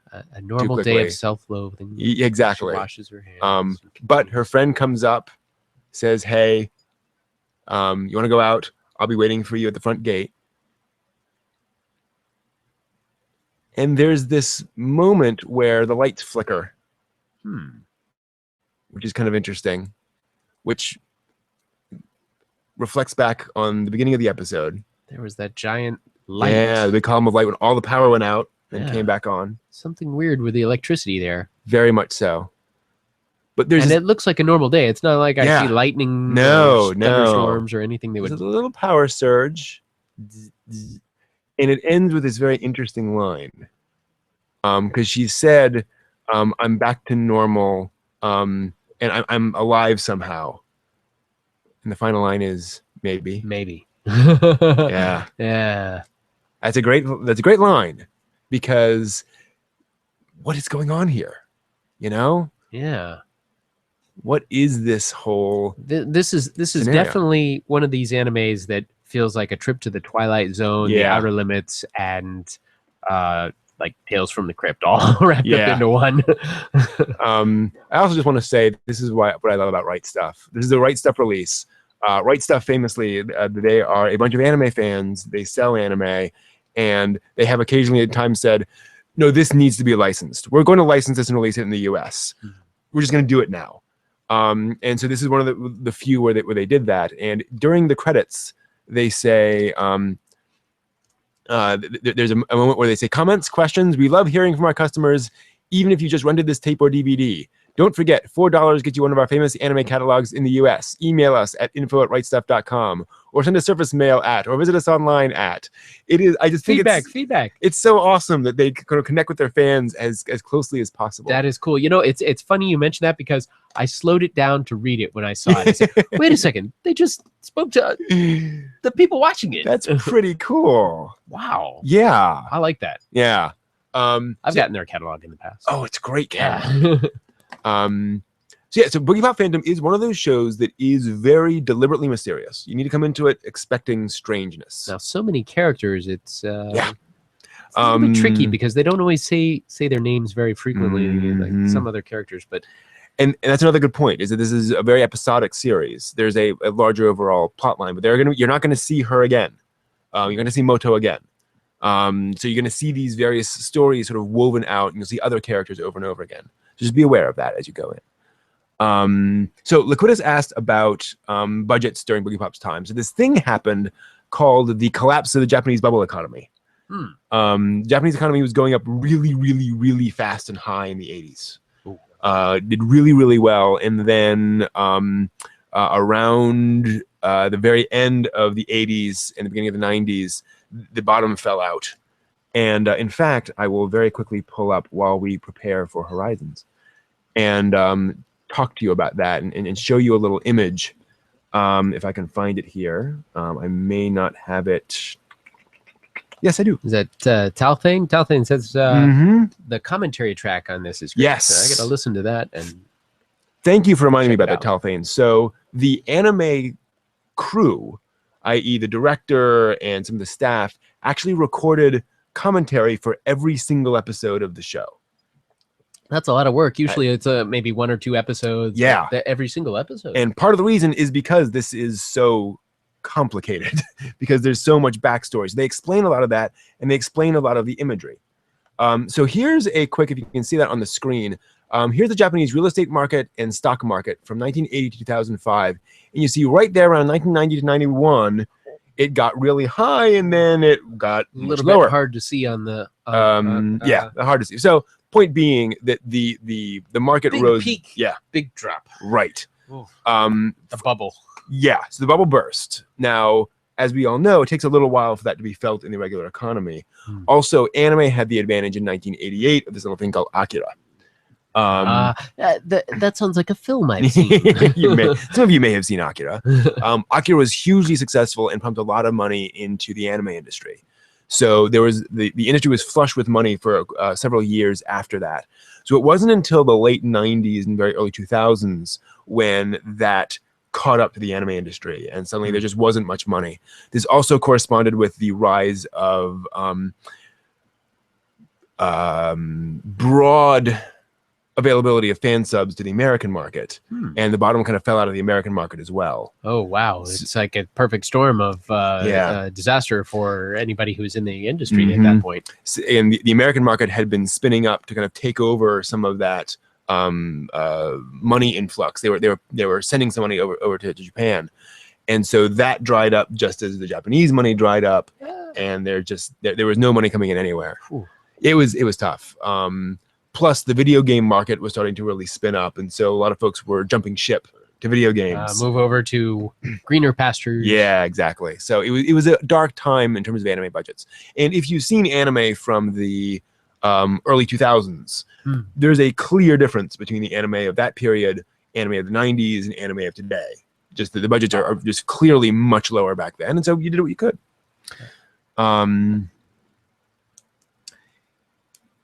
Yeah, I can't disagree with anything you said there about Boogiepop Phantom or Lane being thimble deep. Yeah, no. But yeah, I agree, Liquidus. They do a really nice job with their releases. I mean, they're fans. They really care very deeply. Wow, Roger Moore did commentary for every 007 movie he starred in. That's awesome.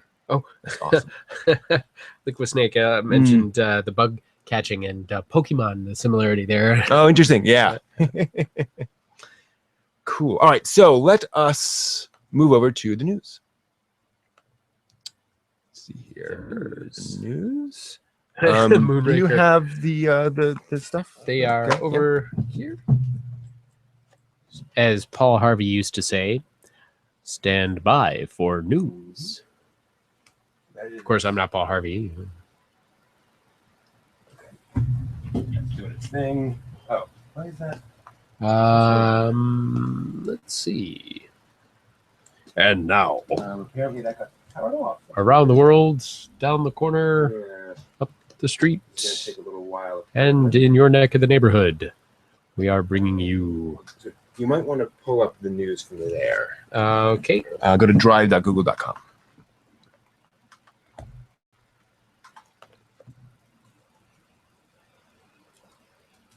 And I will do the same.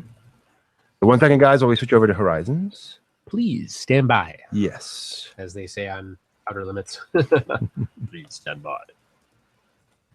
We control the horizontal and the vertical. We control every image. We are that you in. see. Yes. We can stretch it out. We can expand it. Let's see. That's interesting. Go to shared with me. Yeah. And then go to Geek Spectrum. And inside there should be a thing called Anime News. Okay. Now, Till we get our teleprompter going. Now for Horizons. can we get that? The new show. Huh. Why are we? Oh.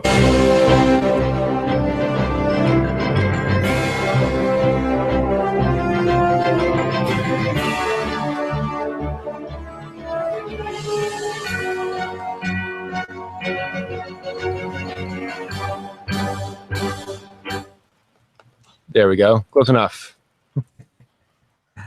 Alrighty, let's get going here. Okay, so folks, Tokyo Pop has returned from the dead. Yay! Yay!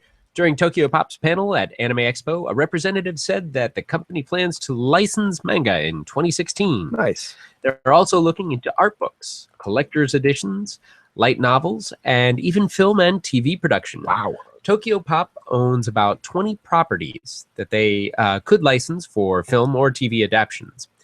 The company is also planning a smartphone app, which will let users upload their own comics. Tokyopop was a major North American licensor of manga, but stopped publishing around 2011. They've since worked with Right Stuff and Comixology to finish releasing the manga they'd licensed. Nice. Right Stuff also announced, speaking of Right Stuff, several major upcoming releases. This is all coming from Anime Expo, of course. The original Mobile Suit Gundam TV series will be released on DVD and Blu-ray starting this fall. This will be the first ever Blu-ray release of Mobile Suit Gundam in North America. Yay! Nice. The first 21 episodes of the show, which is roughly the first half of the series, will ship with English and Japanese audio, English subtitles, and on-screen translations. This means we may be getting a new dub, which would be quite interesting. Right Stuff also announced they're actively working on releases of the next 3 Gundam series after Mobile Suit: Zeta Gundam, Double Zeta Gundam, and Victory Gundam, as well as After War Gundam X and the 2 Turn-A Gundam movies. No news on when those will appear, unfortunately. They said in the coming months, which means the future. Once all those series are released, all the major Gundam TV series, OVAs, and movies will have been released on disc in North America. There are still a number of smaller OVA projects that have not been released, like Gundam MS Igloo and Gunpla Builders Beginning G, but that's sort of smaller fry. Now, besides Gundam, Right Stuff also announced they will release all 39 episodes of the Revolutionary Girl Utena TV series on Blu-ray in 2016. This will be the 3rd North American release of the show, so people like this show, and the first on Blu-ray. Utena is one of the first TV shows to deconstruct the magical girl genre. So it's a very important show. It also pioneered this surreal visual style that has since followed forward into shows like Puella Magi Madoka Magica, the Monogatari series, a lot of other well-known series. That weird visual style goes all the way back to Utena in the 90s. I was wondering about that. Yeah. Well, let's see. Digital Manga Publishing, platform for digital and print publications of manga in English, announced a change in its system. Localizers will now get paid up front instead of getting royalties. Interesting. This may or may not make localizers more money. Digital manga publishing basically lets anyone translate, edit, and or letter manga, even if they have no experience in publishing, with checks and balances in place to ensure quality. Gotcha. Thanks to this system, the company has published hundreds of manga, including Antique Bakery, Elemental Galad, Hentai Prince and Stony Cat, The Ring, Unico, Trigun, and Vampire D, though many of their releases are adult. Oh, I see. To answer a question from the chat room, Liquidus, I believe this is the first time Right Stuff has released on Blu-ray. That may well be true. Part of the reason for that is that Right Stuff is working directly with Sunrise and Bandai back in Japan on those releases, so they have access to nicer masters and such. I should also point out, while we're talking about that, the original Mobile Suit Gundam's video quality is not awesome. So while the Blu-ray release will be nice, don't worry too much about it looking fabulous and fantastic on Blu-ray versus DVD. It will certainly be a nicer transfer, but it's not going to be like The Godfather. So no cleanup, super cleanup. No. I know that there was a remaster of it recently in Japan, more of a cleanup than anything else. So it is going to look good, but it is 70s animation. There's only so much you can do with that. Studio 4C and video game company Concept, that's with an M, launched a joint project recently to crowdfund a video game and an anime film. The video game is called Red Ash: The Indelible Legend. It'll be led by Keiji Inafune of the Mega Man franchise and other members of that Mega Man franchise, particularly Mega Man Legends. Although Inafune was quick to point out this is not a Mega Man game, it's not a Mega Man thing, because it's owned by other people. Something different. Yeah. So the anime film, though, Red Ash, It could be Red Ash Magicata or Magicata. I've seen different spellings in different news releases, so I don't know exactly how it's spelled. Something like Red Ash Magicata. It's being crowdfunded in an interesting way. The initial goal is $150,000 for the first 5 minutes of the story. And then each stretch goal, so as they get more money off that, that'll unlock another minute of the film. So more money gets pledged, more of the movie gets made. That's a very interesting way of doing that. It really is. It kind of reminds me of Stephen King's release of his novel in increments based on payment. Yeah. So that's kind of the idea. So we may end up with a 17-minute film, or who knows? Yuta Sano of Berserk: The Golden Age Arc 3 will direct the film. Both video game and film follow treasure hunters in a world where robots hunt humans. So it looks like a Skynet. It's not too horribly like dystopian, but it's kind of a steampunky type thing. Studio 4C also launched its own crowdfunding platform website on its own website for the film, which is kind of a lot to do. Besides Red Ash, the site includes coming soon pages for an art book and, get this, a project to crowdfund improvements to their crowdfunding site. Wow, that's almost like feedback on feedback. Whoa. Crowdfundingception. So very interesting. Well, in other areas, Funimation issued a statement about its trademarks this week. It's more of a reminder how trademark law works. Basically, Funimation owns the rights to various characters and can legally shut down any fan use of their work, including fan art. Whoa! Yeah. However, they don't do that because the law states that copyright infringements don't change rights.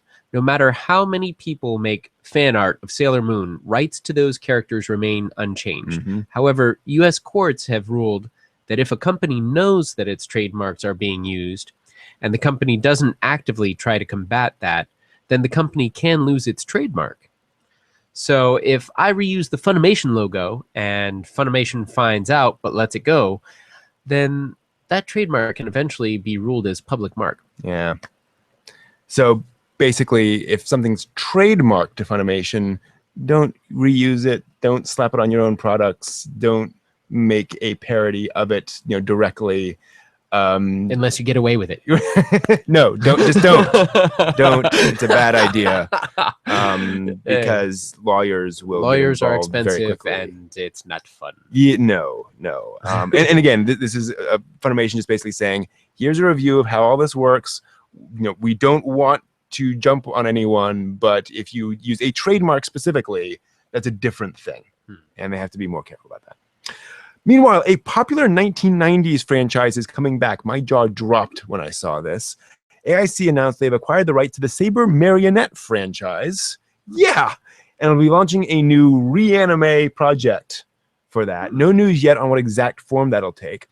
The most recent series in the franchise, Saber Marionette J to X, which I remember because the trailers had girls going, Saber Marionette J to X, premiered back in 1998. And was the culmination of 2 OVAs, 2 TV series, and 2 manga, all released in the late 90s. So within like 3 years of each other, plus other spinoffs and such.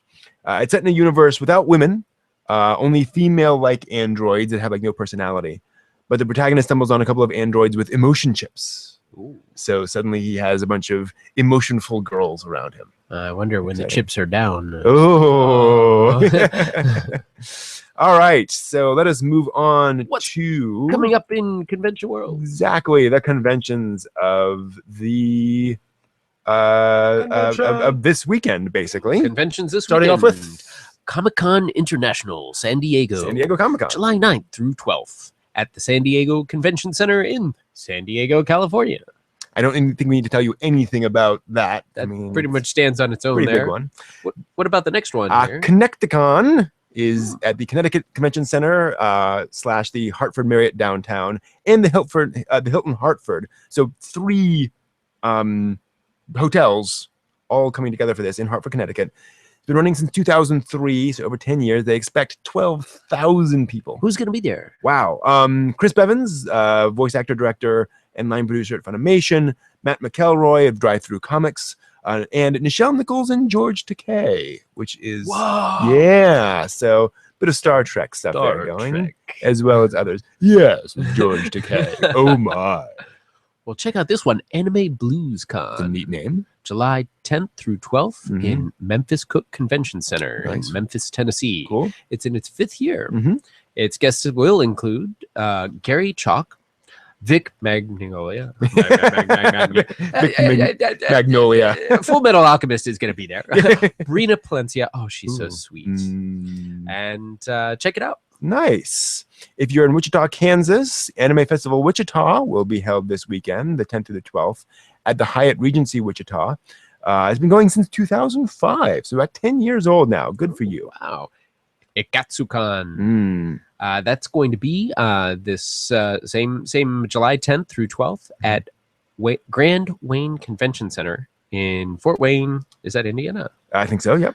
And that's been going on since 2003. So the events are going to include Gunpla Builders Showcase. Cool. Ooh, Yeah. interest for those of us who have checked out Open Gundam Style. Open Gundam Style. So Pokemon and Hearthstone Tournament and also Artemis. Yes. Do you know what Artemis is? Tell me, what is Artemis? So Artemis is... That was my friend in school.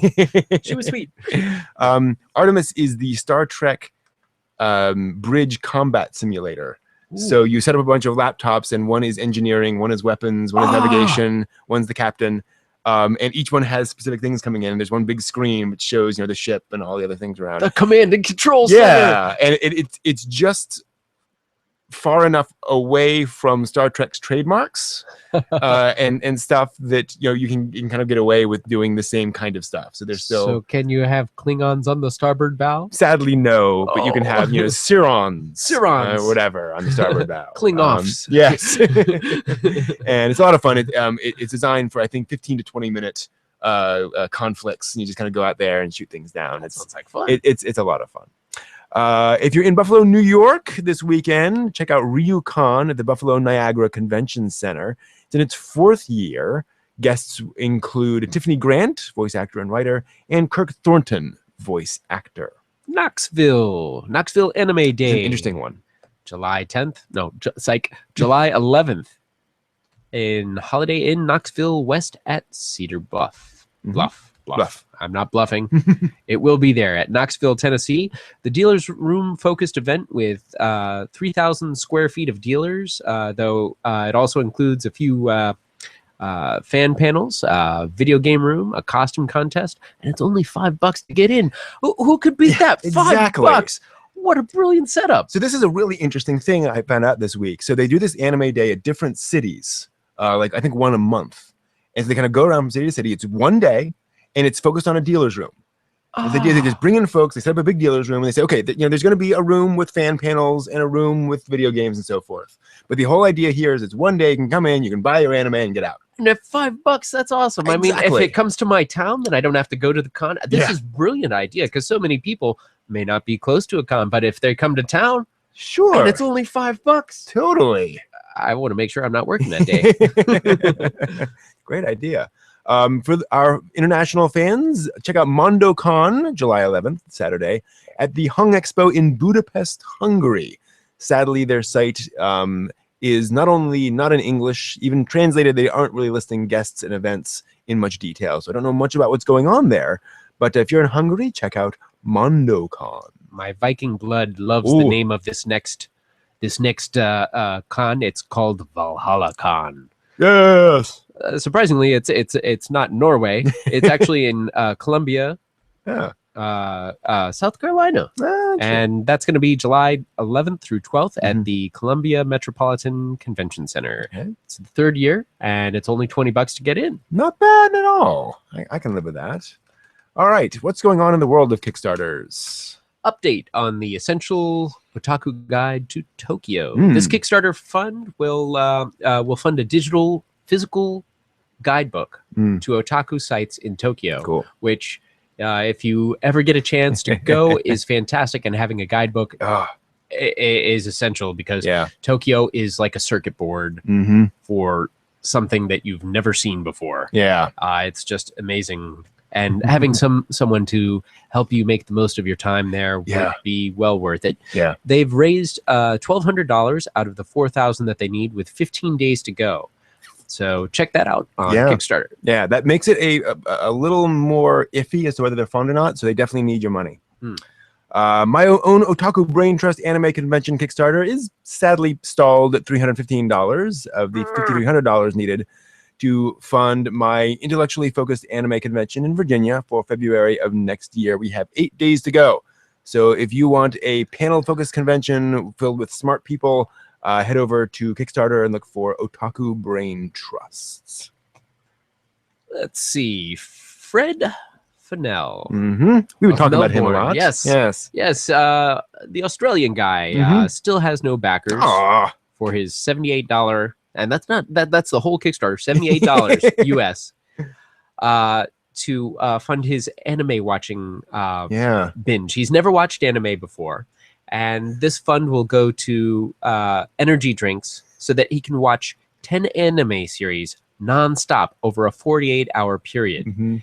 There's 5 days left to go. Come on, guys. Somebody ought to jump on that and say, okay, $78. This guy's got to watch all this anime. Okay, we want you to watch this series, and this series, and report on them. Totally. Check him out. Absolutely. The Asterion French-Japanese interactive anime series we've been talking about. This is where each episode will contain decision points. You can choose your own adventure. Yeah, that's pretty cool. Interactive. It's now at only $19,000 out of the $151,000 they need by the end of July. So staff members include a Studio Ghibli alumnus. And several other distinguished anime staff, including Hiroshi Shimizu, Michiko and Hachin, and the Lupin the Third Fujiko Mine series. Head over to just look for Asterion, Asterion. If nothing else, check out the video they've got posted. The animation looks gorgeous, very high budget. That's pretty cool. So definitely an impressive project. Finally, some good news. The Otaku No Video Kickstarter ended successfully. $102,000 to bring Otaku No Video on Blu-ray to everywhere outside of Japan. Awesome. Yes. And they will be offering, I should note, I forgot to put this in here.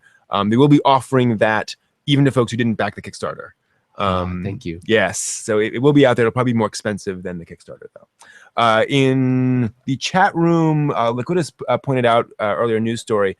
The Red Ash video game is planning to be sort of a spiritual sequel to Mega Man Legends. So it's kind of bringing in apparently many of the ideas they had for that. So again, not a Mega Man game because it's not officially made by Capcom, but it will be kind of on that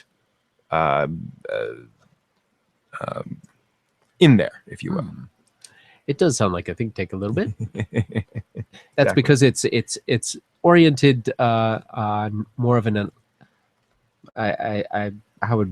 more of a intellectual thoughtful approach rather than merely fandom. Yeah. So then very briefly, the idea is that I wanted to bring together all of those panels that think deeply about a topic, that kind of go deeper about a topic. Although the idea of lobbying for otaku-friendly policies, I think is great. Yeah, I love that, Steve. I think we should do that. Somebody recently refurbished a theater. I was reading on one of the AP news presses, wire feeds, that they've refurbished a theater somewhere in Texas, and they're planning on showing anime to help support the theater. Nice. Now that they've refurbished it. I want to say it was in Houston, but I can't remember off the top of my head. Well, I think Funimation's in Houston somewhere. I think they're I know they have something in Two Flower, or was it Mount Flower Mound? Flower Mound, I think, in Dallas. Dallas. Okay, we have a Dallas. We have a Dallas. Yeah. All right. So moving on to the anime releases of the week. What's come out this week? So starting with 4K Media / Cinedime's release of Yu-Gi-Oh! GX Season 2, all 52 episodes on DVD for $59.99. That's dub only, of course. $59.99. You'll get it about $10 cheaper online. Wow. Funimation. Noragami Season 1 Collection on Blu-ray and DVD combo. 12 episodes for $46. I believe that's not correct. No? I believe that's $64.98. Ah, darn this dyslexia. Sorry, guys. I tried to get you the discount. Just couldn't work it in there. Sorry. But there's also a combination with a limited edition, and that's $69.98. Yeah, $5 more, not bad. And not only that, there's the... Now, how's this next one different? It's the Funimation Shop exclusive. What is a shop exclusive? Funimation has a Funimation Shop, and they have a special. They'll have special releases on there with special stuff on it. Yeah. I wonder what little bonuses they've got on that one. Good question. Anyone who has an exclusive there, let us know. Moving on, Media Blasters has released Ladies vs. Butlers, the complete collection on DVD. This is 12 episodes long for $39.98 MSRP. Fun show. And Sentai Filmworks, Alchie, Escher, and Logi. I have no idea. Alchemist of the Dusk Sky. That's a nice name. Yeah, complete collection DVD, 12 episodes for $49.98. It's sub only. Okay. And let's see if there's... Sorry, getting down there. It's also being released on Blu-ray for $59.98, and that also is sub. And Sentai Filmworks is also got 1 Week Friends, complete collection DVD, a 12 episode series for $49.98, and that also is sub only. They've released the same thing on Blu-ray for $59.89. And what's TRSI doing? So Right Stuff / Nozomi, Nozomi Entertainment has released. Yes, they've released Yakitate Japan, aka the baking anime. The baking anime. Yakitate Japan, Part 3. Makes me hungry thinking. Yeah, no kidding. This is episodes. Oh, I got this wrong. Shoot, sorry guys. I need to pull it. It's 17 episodes of Yakitate Japan. I think that would be 38 to 69 episodes. Can't be. Yeah, that's got to be later on. So 43 to 69, something along those lines. 53. 17 episodes, counting back from 69. So you do the math. That would be 59. It's got to be 53 to 69. It's got to be. Something 52. Along those lines. 52 maybe. Okay. Yeah, 53. Okay. You skip the previous. Okay. So as I was saying, Right Stuff International / Nozomi Entertainment released Yakitate Japan Part 3, episodes 53 to 69. That's 17 episodes for $44.99, and that's also sub only. Well, let's see what's up with Viz Media. Viz. Pokemon the movie, Gratina and the Sky Warrior, 1997. Yep. That's not the year it was released. That it was released recently this week, dub only. Okay. Near $20. Yeah, not bad. Speaking of that price, I actually went back this week and looked up street price for these series to get a feel for how much they cost. That Yu-Gi-Oh! Season 2 collection, when you look at the price on Amazon and divide it out, it's about $1 per episode. Noragami, Ladies vs. Butlers, and 1 Week Friends, that's about $3 an episode for all those releases on DVD. And those are for the standard editions, obviously. And Yakitate Japan Part 3, it's about $264 per episode. So prices are still not too bad. Don't get too freaked out by the MSRP out there. Yeah. So that is it for Horizons. Thank you for watching, and we will see you all on the next Horizons next week. Thank you for joining. Bye. Bye. Cool. All right. So we have... Oh, we're over. My goodness, we've been talking for a long time. So let's see here. Haha, Steve. I okay.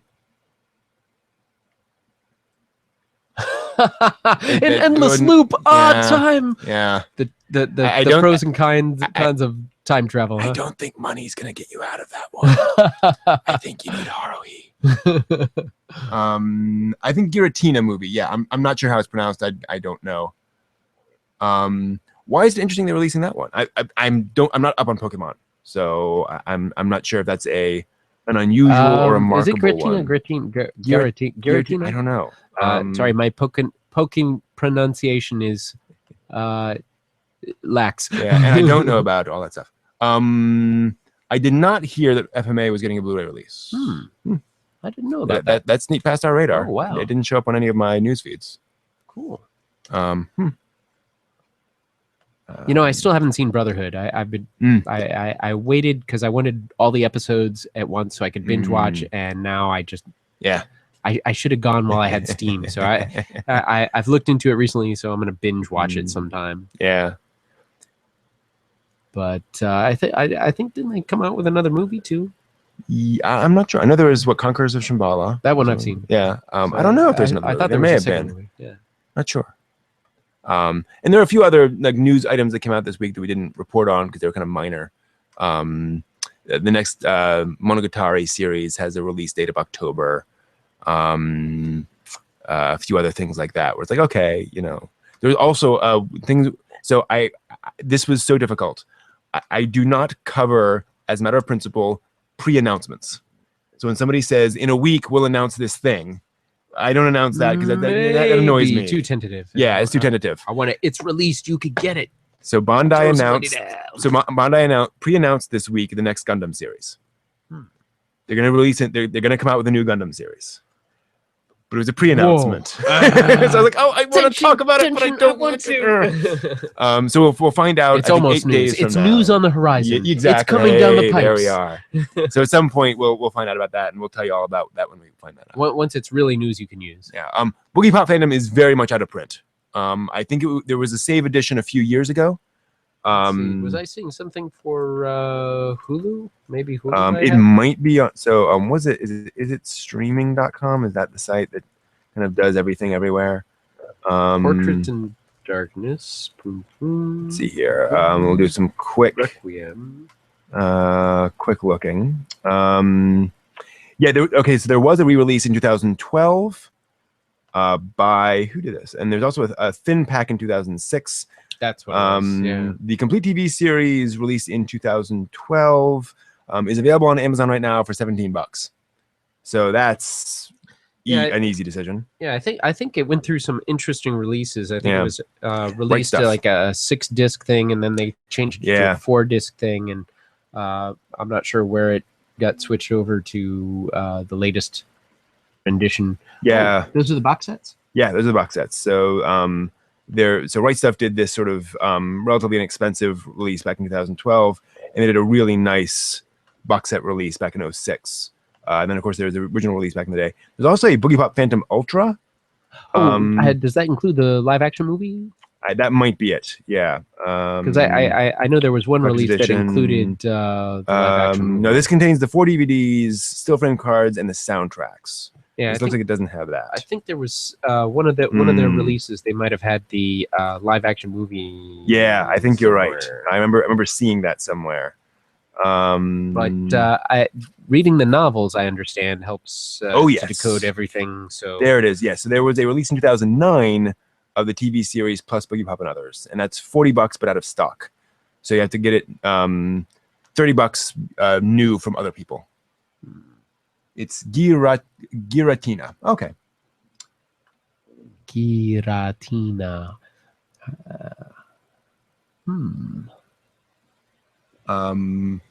So question about Haruhi. What anime series would you have liked to have seen episodes broadcast in a random order? Not many.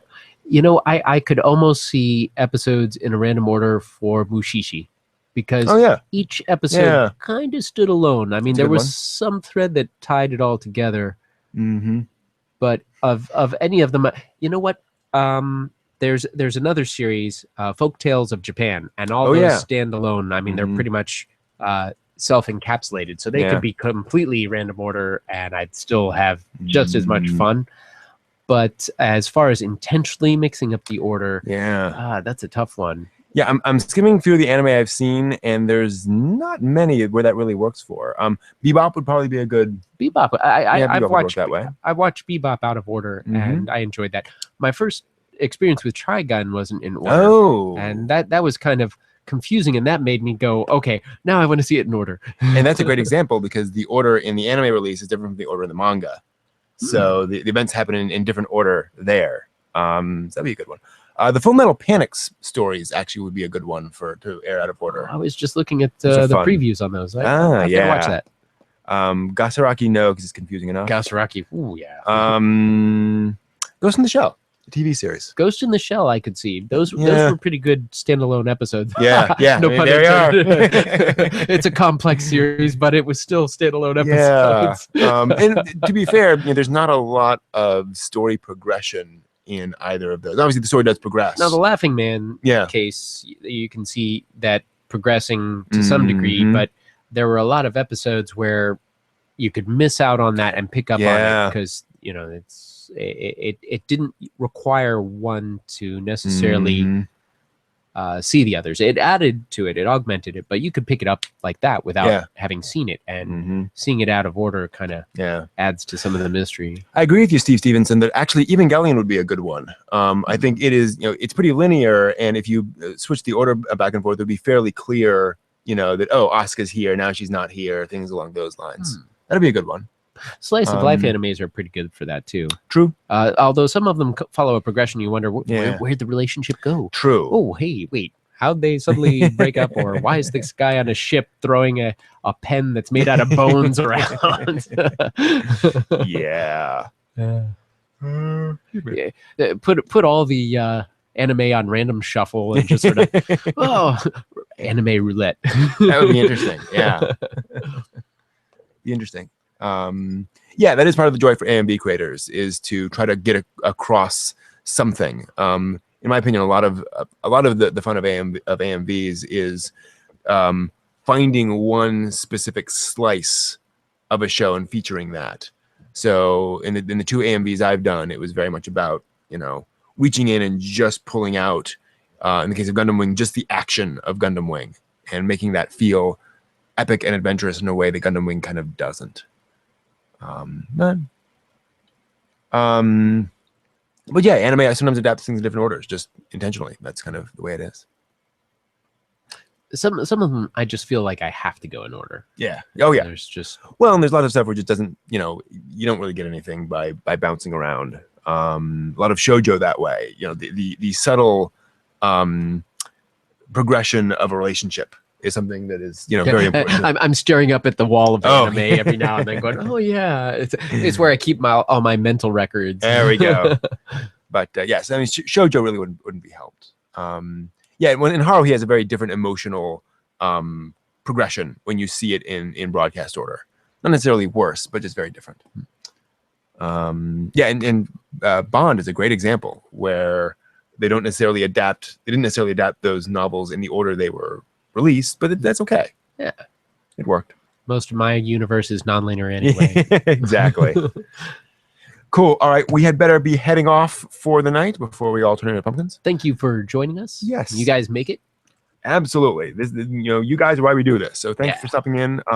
I believe I will be doing a license check this Friday, so keep an eye out for that. And otherwise, we will continue on with this. And you'll also be seeing something new tomorrow. Oh, what could that be? Tomorrow, you all will see the first little episode of Open Gundam Style. Open Gundam Style. So all edited down into nice little chunks for you guys to watch. You don't have to go back and watch that whole big chunk. Bite-sized pieces? Nice bite-sized pieces, all you can snap them together. Watch them all exactly. And working on the episode 2, which, boy, if you like episode 1, which is going to be chunked into parts, episode 2 is fantastic.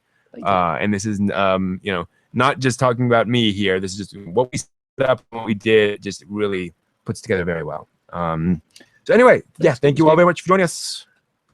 Another show's in the can. See you next week.